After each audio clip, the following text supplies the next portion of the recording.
Hi guys! Magandang gabi! Welcome back po dito sa Gandara SRU channel for showbiz update. Andito na naman nga po akong muli nagbabalik.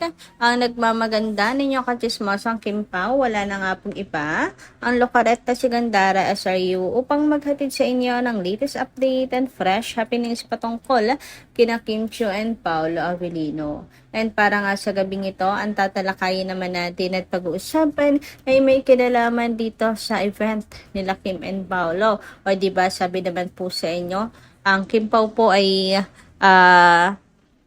patuloy po na magbibigay po ng kilig, update at ayuda. Hindi po makakalimutan ng Kim Pao po ang mga supporters po nila.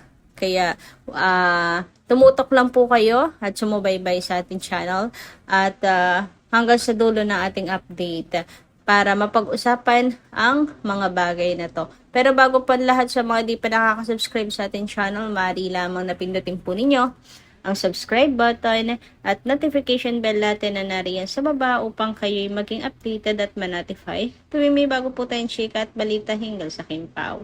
Basta mga balita na may kinalaman kina Kim Chiu and Paolo Avellino, sagot na nga po natin yan. And unahin na nga natin pag-usapan ang tungkol nga po dito sa papaano na si Kim Chiu ngayon. Hindi ba siya gagawa ng project with other artists? Nakatanungan po ng mga fans. Kasi nga 'di ba kanina pinag-uusapan natin yung bakit si Paolo lang, bakit hindi pati si Kimi. Dapat parehas para walang inggitan, walang tawag dito, para patas lang. Parehas silang mapapartner sa iba. Kasi lumalabas na si Kim ay nag-iintay lang kay Paolo Avellino. Which is parang yung ibang fans ayun nga, nalulungkot for that. So sabi dito, ito nga yung sabi, di ba? So Kim Chiu will stuck in love team while Paolo Avellino can work with other. I feel bad for Kim. Paolo worked 2 projects now outside Kim Pao with different leading lady. But how about Kim? All you can offer to her is Kim Pao project again? No, she deserves better. So, dapat kung meron si Pao, dapat meron din si Kim.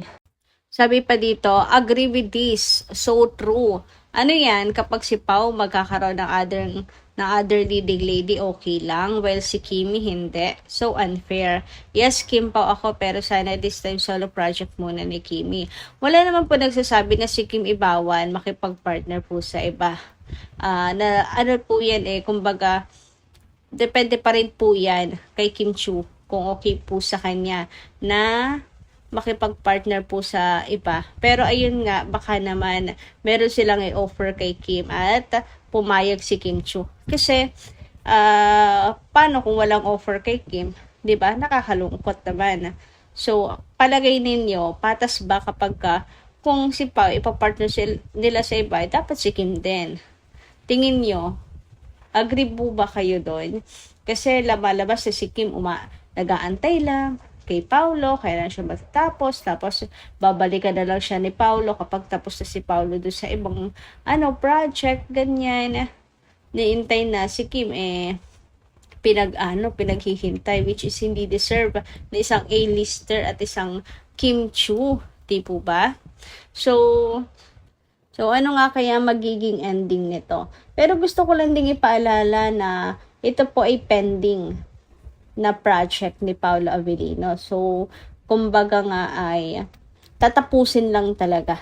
Pero hindi ibig sabihin ay pinaghihintay si Kim, hindi ibig sabihin ay lang si Kim, kumbaga ay papaltan na lang kung kailan gusto, ganyan. Hindi naman. At saka si Kim Chiu po, fully booked. Ang dami po niyang ganap. Puno na nga po ang kalendaryo Ang dami naman po si Kim Chiu ginagawa. So, hanggat busy pa rin naman po si Kimi, iyaan na po natin si Pao na tapusin yung dapat pong tapusin para makapag-focus na sa mga ganap nila. Kim Pao's World Tour, ako dapat ay pag-focusan ang kanilang The Alibi and syempre yung kanilang projects. Sana po ay may kumuha ulit po sa kanila sa mga fiestahan. Makapag po ulit ang Kim Pao, makapag-guest silang dalawa at magpakilig at makapangharana ulit. Anyway, sabi dito, I think last na yan ni Paolo na mag-shoot sa Viva kasi sabi end contract na siya. Kasi pag di nila ginawa ang movie na yan, makakasuhan sila. Last shoot na yan, tapos wala na. ABS-CBN na lahat. Kaya kung totoong fans kayo ng Kim Pao, dapat support lang. So sana nga po tinatapos lang talaga yan para naman makapag-focus ulit ang mga Kim Pao fans nang hindi po nangangamba na baka mamaya may iba na namang kapartner sila. Sabi pa dito, decision niya ni Kim. Kung mangyari man, support-supportan tayo. Hindi tayo ang magdidesisyon. 1 month lang na shooting yon sa April, May to July. Ang world tour, okay ka lang. Action, ang next project nila Paolo. Kaya nga puro training si Kim para sa next movie nila. Si Paolo ang walang ginagawa. Si Kim, busy ang schedule. Alam nila ginagawa nila, huwag kayong demanding. And yun nga, nabanggit dito na desisyon na yun ni Kimi kung gusto niya rin makipag-partner sa iba, kagaya ni Paolo Avellino. Pero si Kim naman, wala naman pong pending projects di ba?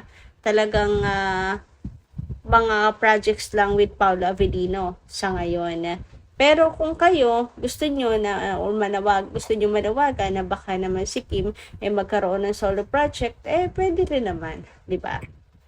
Sabi naman dito, I want a movie or any project of Kim Chiu with JLC or John Lloyd Cruz, Papa P, Alden, Ding Dong, or for her to be part of Incognito 2. Lead role of Feng Shui at Chinita Princess. Nako, pass po ako kay Papa P. Kasi naalala ko na naman yung pulungan nila ni Catherine. Yeah. Pass po ako na okay ako kay John Lloyd Cruz, kay Alden, and kay Ding Dong. So, ayan. Pero kay Papa P, pass ako. Kayo ba guys? Ayan, kung sakali na mayroon pong ibang magiging partner si Chinita Princess. Ano po kayo? Agree? Approve? Kay Papa P or kay Piolo Pascual? Comment ka lang dyan sa baba. Anyway, pag-usapan naman nga natin itong Chowking Summer Live Showdown. Kung saan nandyan nga po ang mga schedule ng guestings. So, March 12, March 19, March 26, and April 8. And dito sa mga shadow na yan, nakikilala nga natin ang Kim Pao. Kita sa dalawang dulo, talagang binukod Talagang ibig sabihin, love team to. Diba? Or mag-partner to. And naku naman, halatang halata po na shadow po yan ng Kim Pao. So, ibig sabihin, mabilis lamang ang LDR ng Kim Pao. Mabilis lamang maaari sa March 16 or sa April 8. Ayan, umuwi si Paolo Avellino para sa kanilang event na to ni Kim Chiu. May nagsasabi na hindi daw po ito Kim Pao. Confirmed daw na hindi ito Kim Pao. Pero tingnan nyo naman, di ba? Dito pa lang po sa shadow na yan, halatang Kim Pao yan. Paano nilang sabihin na hindi yan Kim Pao? Diba? Or hindi po sina Kim and Paolo. Sana tanggalin nila yung shadow kasi halatang halata na sila Kim and Paolo plus Chowking pa. Diba parehas mong Chowking ang Kim Pao? So ano yung na-expect nila, diba? So syempre, Kim Pao fans po yan. Kaya mag-abang na lang din po tayo. Sana po umuwi si Pao ng March 26 agad-agad para hindi po niya mamiss ang Chinita Princess niya, di ba? Hindi po siya magtatagal sa France. Nako, sana nga Kim Pao na yan. Nako, kahit may nasasabing hindi yan Kim Pao, umaasa ako na Kim Pao yan. Yung shadow kasi na ginamit, Kim Pao talaga, di ba? Anyway, credit nga po dito kay Jenny. Napaka-effort para hanapin yun pong ng picture ng Kim Pao. Samantala, sabi naman dito ni Miss Weng Perez at Lin Chen, magandang gabi po sa inyo both. Nalungkot naman ako bigla kung nasa friends si Paolo at ibang leading lady. Parang nanghina ako. Naku, wag po kayong manghina, loyal naman si Paolo. Ma'am Weng. Ayan, mawawala yata ang Kim Pao kasi Pao shooting daw sa France. Yung Jane daw yata leading lady. And of Kim Pao. Post na si Pao. End of Kim Pao talaga, agad-agad. Hindi naman po. Wagas naman maka-end of Kim Pao. Hindi po. At saka hindi rin po si Jane, kundi po si Nadine Lustre. So, ayan, dami na pong kumakalat na balita na talagang si Nadine. Kaya, ayan, wag po kayo mawawala ng pag-asa at manghina dyan. Kasi loyal naman si Paolo. At the same time, ikasama po nila din yung jowa niya. So, wala pong developan na magaganap dyan. Anyway, dumako naman tayo sa comment ni Ma'am Aida Dayahun. Shout out.